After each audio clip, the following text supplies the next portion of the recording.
Welcome, everybody, to Dead Talk Live. And tonight we are joined by directors and writers Jamison, LoCascio, and Adam Ambrosio. Guys, welcome to the show. How are you both doing tonight? Great. Very excited to be joining you. Yes, thanks for having us. I'm excited for you guys to be here. The movie, guys, is called How Dark They Pray. It is available now on Amazon Prime Video. It's a must watch. We're going to break it down tonight. So let's just go ahead and get right into this. And let's start with Jameson. Now, How Dark They Pray, for people just hearing about this, is a anthology film made up of four short stories. Sorry. In making an anthology film, you need to find a way to sort of bring it all together in the form of an epilogue, prologue, to sort of, sort of neatly tie it off. When you guys came up with some very interesting prologues and epilogues for this film, how did that thought process come to life? Yeah, it's a great question. So basically, we were seeing some anthologies, and the pandemic had happened, and our last horror film, No Fear, had done quite well. So we were sort of looking at some other stories that we could tell. We're big fans of Lovecraft, and we were sort of trying to put together a number of different things. Adam sort of came to the table with the Blood Beach concept, and the war story was a concept he had from years ago. So then I kind of came to the table with the other two. And that's really how it happened. We started gelling them and then making them one cohesive story, basically, sort of with similar themes, we could say. Absolutely. Now, Adam, you both directed, you both wrote, each one directed their own shorts and so on. We'll get to that in a little bit. But how did the writing process go? Was it both of you involved in writing each story, or did one have a particular story and the other person had another story? Um, yeah, for about three of them, we predominantly wrote together. Nellie, the last one you see, was very dear to Jameson, and so it was really, it was his baby, and I felt with just maybe just a little, just little things that I could say here and there, but predominantly Nellie was with Jameson's, and I didn't want to touch it because he was so enthused by it, and I was like, what, don't fix what's not broken, and that's what we wanted to do. But two of them, Harrowing and Blood Beach, we wrote a while ago, Mm-hmm. and originally they were going to be for a full feature, and we wanted to do that, as part of our catalog down the line. But then we, as Jameson said, we got into anthologies, and we kind of rewrote Harrowing and Blood Beach to something a little bit more condensed. Like And a short story. yeah, and we started with that, and then what is it? The intro and Encounter Nightly was probably the most recent ones. Those were the ones that we kind of said, okay, how could we, write those in? Yeah, yeah. Those were the Right, most exactly. newest ones. Now, Jameson, just like I was telling you before we got started with this stream, Harrowing, the World War II one, for me was the most mind-bending short out of all of them. They were all great, but that was the one that really left you questioning afterwards. Like I said, it takes place during World War II. First off, what was the inspiration for that story? Yeah, well, what's great about that one is that it's nice when this happens, but really that was Adam's idea. And it was, we had been designing it for a number of years, trying to make that work. And I think really just once we had Blood Beach, he came to the table and talked about, oh, what if we do it in World War II, that concept. And then it started to transform into, wow, this could really be a great thing. We can think about it in a, some sort of type of Carpenter way, but also try to find our own spin on it. And then he brought in the concept of the Nazi and everything else. And it seemed like an excellent place to Hmm. discuss kind of everything that we wanted to put into a movie. It is a little controversial. It's a little, it's challenging, Yeah. and I thought that was so great. And I just wanted to do that justice as a director off of his idea. I don't know if you want to also. No, yeah, and I think Jameson was also working on another project at the time, Normandy. Yeah. And I think that was about World War II, and And I think we were kind of in that headset. I think Yeah. James was watching a lot of World War II. He was recommending some movies to me as well. So I think subconsciously it kind of came into that with, other elements. And so yeah, it was just, That's it a was good like a point. what if, like, if everything in beliefs, religion, or whatever is true, and that you believe you know harm and all that stuff, doesn't that include for everything? And how would that look to something that I would say as Americans we support our soldiers, and they pay the ultimate price. And And war it just messes everybody up. And I mean, we don't want to give away any spoilers, but Adam, I'm going to ask you this question. When it came to the story Harrowing, I left with my own interpretation of what was actually going on. And I'm sure a lot of viewers are going to walk away with their interpretation of what was actually happening in that scenario. Was that your intention when you were writing this story? Leave it up to the viewers to come up with their own interpretation? I think so. I think just like if you believe in your convictions and you have your beliefs, um, you have to leave it up to what the individual believes, and I think that's the important message of it is how what do you take away from it. Mm-hmm.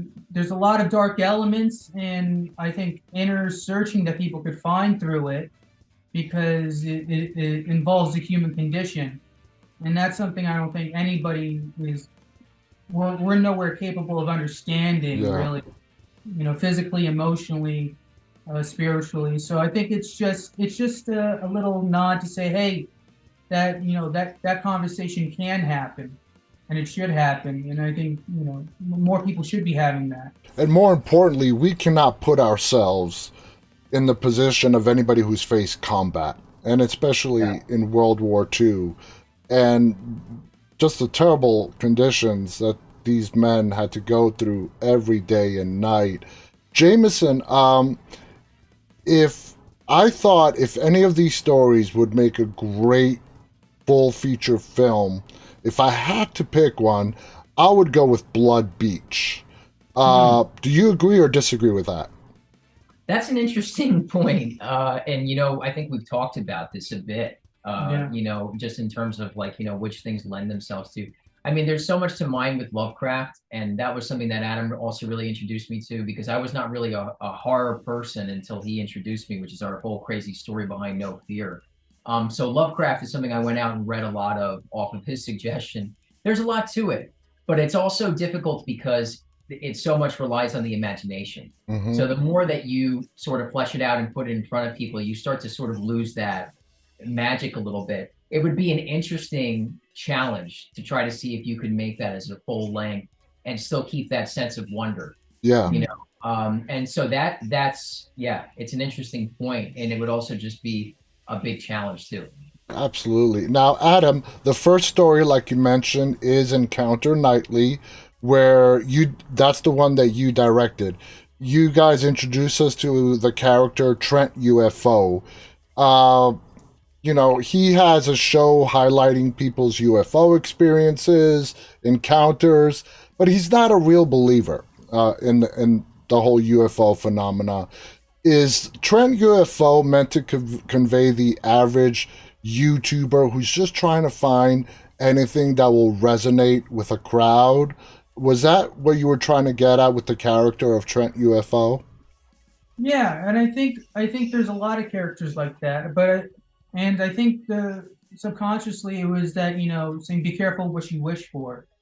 I think that was a lesson in that one. Is just be careful what you wish for because you get it, you might not like it, and and it's about the skepticism of paranormal and UFOs, all that activity that people choose to deny and believe Yeah, to great extents. And it's just they were all there to kind of just get you thinking about these things again, because absolutely. it's Yeah, almost like you're almost painted as like, okay, this guy's weird if they conspiracy theories here and there and all that stuff. So, but just kind of putting entertainment into it, and also just both sides of the coins, the ones who do believe and the ones who don't, and how they conflict with each other. I think that was pretty much the message with Encounter Nightly, was just there are the skeptics and there are the ones who do believe. Yeah, absolutely. Now, Jameson, there was a very interesting conversation between the two main characters in Encounters Nightly, where they're sitting at the back of the pickup truck, and Trent UFO says he sort of hints at he would really love to have a real experience. Um, when you guys were fleshing out this character in that conversation, was he being sincere that he wants to do something that is real and that he can actually believe? Yeah, I think so. What you're trying to aim for in these concepts, and it's something that you would want as a viewer, is that there is something, you know, tangible about this guy. There is something that you could reach out and touch. He's not just a jerk, and he Yeah, doesn't just care about his job, and he isn't just doing it for the views. In some ways, he does want to feel like he has some sort of meaning, some sort of part of something, and he's so beyond the point of maybe even caring anymore that he's just hoping something will bring him back. So yeah, it's sincere. He really wants to try to find, or at least that's the way that Jeff Ronan had played it, and that Adam had the discussion with, was, this is the part of him that you could reach out and touch as a character. He does actually care about that. yeah, Uh, and Pilata's character is really, in so many ways, even though he's more serious about the job, he's also just taking everything so lightly and yeah. doesn't care that much. So in a lot of ways, they're kind of reversing roles Yeah, constantly. he's sort of telling Trent, "What are you complaining about? We've got an audience, just That's right. stop questioning it." That's right. Adam, when you guys did this anthology film, at the end of it, how did you feel? Is making an anthology more challenging, less challenging than a full feature film? What were your overall thoughts? Uh, by the end of it, I was expecting for something to happen, something bad to happen, like a shoe falling somewhere. Because the way we scheduled this production was, it looked good on paper, and the only thing is, well, it looks good on paper. Let's see how it goes, and everything went well. The only thing that didn't, that kind of hampered us a little bit was just, a rainstorm here and there. Yeah, That was it. The way we scheduled it was great. We really took time to develop everything. We What we did was we shot each one in about a month. So we would shoot Encounter Nightly 1 month, wait about a couple of weeks, maybe another month, then go out and shoot Harrowing, then the next one, then the next one. And we did it that way. We just really, gave ourselves time to really prep and to, Yeah. pre-produce and produce everything that we needed to do, because we were only a three-person crew, really. Jameson, myself, and our Yeah. good friend Nicole Rakowski. It was just us three and the actors, who did a great job. So really scheduling it to that, well, Yeah. that just goes to show everyone. I've heard so many directors talk about prep, and it just goes to show that the time you took for preparation allowed for the shooting to go relatively smoothly. So, great job on that. Now, let's talk about Nellie, Jameson. That's the one that you directed. First off, Nellie is the only one out of the four that is given to us in black and white. Yeah. Um, why was it important for Nelly to be in black and white, or it wasn't important? You guys wanted to show us one in black and white and pick Nelly out of a hat. Yeah, no, Nelly was very important to be in black and white, because it goes a little bit even beyond Psycho, which is really ultimately where the concept comes from, and it's a spin on those elements. But the entire approach that we were thinking about with Nelly was, the mentality of these movies in the '60s and back. Mm-hmm. What happens if you bring a modern mentality into it? It doesn't mean the characters are more equipped or less, but the mentality of how we approach things that are scary is so different. I mean, we're so jaded by certain things, and Dole's character is sort of stuck in that time period, whereas the Janet character is a little bit more modern, which Mm-hmm. is actually really the way that Janet Leigh was. I mean, in Psycho. So Yeah. that was kind of a play on that. So it, just this idea of, can we look at that form still and see the value in it? I think so. And there is something beautiful about the way those movies were shot and the way they were done, in some ways so innocently. But then you're taking that further with Hitchcock. His design and his craft was so ahead of its time Yes. that when you put somebody in a modern context, it works. I think still. So it was just that idea of mixing, the past and the present, and the characters even feeling that way, and the shooting feeling that way. And also we looked and we're trying to, bring the vibe of Evil Dead too, Yeah. into it as well, which was, can we do something fun that also is crazy but is respectful of, these different worlds, of something that's funny but also is an homage to Psycho and to Hitchcock. And exactly, and that really takes me to the next question. There are a lot of Easter egg references to past films, current television shows and films throughout Nelly. Was that all in the script, or was some of it added? Some of the props added? I'm not going to give away which ones, but some of the props added during shooting. How did that all come about? Yeah, well, everything was scripted on that one. We definitely are big believers in trying to stick to a script, even though we like to give the actors a looseness. We like to keep that within the confines of a script. And I mean, one of my favorite lines in the movie Adam came up with later, which was about the reference to another story, Yeah, and it just had me dying laughing. So that was one of the best. And also, my father was involved with Nelly, which is a weird thing that doesn't normally happen. But he said, I think this could be an interesting idea, and I was like, Dad, that's the plot to Psycho. But there was something about it that was really interesting. And I'm like, wait a second, I think I see what he's saying, but we have that type of shorthand.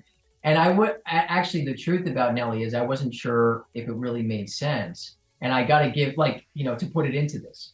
And I got to give a lot of credit to Adam, because if Adam didn't like it and find it funny, I mean, I wouldn't have tried to force everyone's hand to put it in. well, that's the thing about Nelly. I think if those who really get it for what it's supposed to be, it is really enjoyable.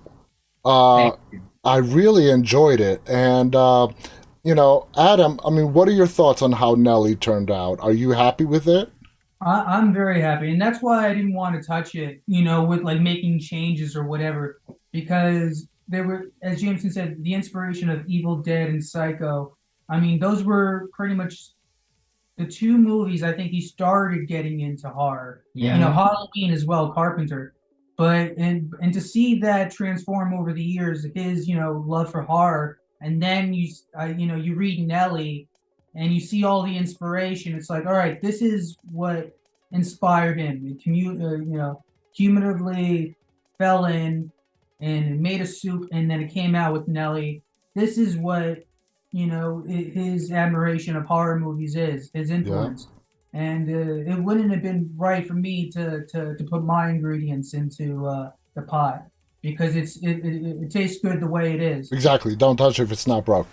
Exactly. And we're firm believers in that statement. Yeah, exactly. Now, Yeah. Jameson, we're almost out of time, but I want to ask you this last question. Anthology films leave fans usually debating after they watch it with their friends, family, which short story they enjoyed the most. Is that something that you want to encourage? That people like, hey, I like this one. That's my favorite. That's my second favorite. Is that a debate that you want to have started? Yeah, I think it's natural. It's only natural. It's like having your favorite flavor of ice cream or something. I think the reason why you do something like this is because you have an appreciation for all the different stories and all the different flavors. Like I feel the one I feel is really the audience pleaser in a lot of ways is Encounter Nightly. I think it has all the ingredients of something great, and I love that it was his film and it was found footage, which is something I didn't think I was capable of, and I asked him to direct it, and he has such a love for them. I think that passion comes across, and even though it's his first directing, thing, he does a great job with it. So I love Encounter Nightly. So I almost always highlight that as being like, okay, that's an audience pleaser to me, and It I think is. it's so much fun. So yeah, I think people are going to do that, and I think that's healthy. I think And that's you healthy. know about Encounters Nightly that really makes it good is how the UFO element is brought into the horror realm. We're not going to Yes, spoil it and say how, but that was very well done. thank you. Now, I want to give you guys credit because beyond writing and directing, Jamison, you edited. Adam, you did the score for the Mhm. film. So you guys really did wear the majority of all the hats besides the. And Adam, you had a cameo, but weren't you listed? Yeah, Sorry. yeah, You were in one of them. yeah. We have a little thing in our, other features is that you would either find me sitting at a bar somewhere Adam's Yeah, always or behind the bar somewhere.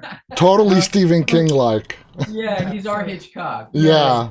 Would have been there walking past. yeah. So yeah, but we did everything, ourselves, just three-man crew, Yeah, I two mean, guys and a woman. I was the cinematographer, and then these guys did everything else. I mean, virtually. If I was holding a camera, Adam was doing the sound with Nicole Rakowski, who did a great job on all Great the job. movies. She did I mean, great. she deserves a lot of credit and shout out to her because she really did these movies in a way that was so fast and you didn't have much time to think. No. So I mean, yeah, and then Adam comes in with an incredible score every single time. And he's very Carpenter-like in that way that he Hmm. brings something to the table that I know nothing about, and then it's wow, there's the movie. You So it's so great to have that. you don't find a lot of directors, writers that can also do music as well. So that's not very Yeah, common. You guys did a brilliant job with the thank you. small crew. You put together four great short stories. The movie, guys, is called How Dark They Pray. It is available now on Amazon Prime Video. When I got the release for it, it had a date of September 15th. Is it being released elsewhere on September 15th besides Amazon? Yeah, it's also going to be on Watch Movies Now, which is Okay. a free platform you can watch on YouTube, and it just has ads on it. So if you want to, people can go there and watch it first day. And it's going to be releasing on other platforms very soon via Film Hub. So those will be letting people know on our channel, Film Valor, on YouTube. We'll let people know there. One of the joys of what I do is I love talking to independent filmmakers. I enjoy talking to the big studio people as well. And then, but just seeing, I don't want to say the word contrast, but the different elements that go into studio, which has its own work and so on, and independent filmmaking. I love that I get to speak to such a wide spectrum of people, and hearing your guys' story tonight was truly inspiring. So again, hats off, you guys did a great job. Our audience, please check out the movie. It's available now on Amazon Prime Video. It's coming out everywhere else soon. It's called How Dark They Play, written, directed by Jamison and Adam. Adam also edited. Jamison edited. Adam did the score. These guys wore all the hats. Check it out. Adam, I'll leave the final word up to you. Do you have any final thoughts you want to share before we go? No, thank you guys for having us. It's a pleasure to be here, and we're excited for this movie. Absolutely, you should be. Thank you guys again. I want to thank our audience, those who are watching live and those who will tune in later on. On behalf of Jamison, Adam, and myself, stay safe and stay walking. Good night, everybody.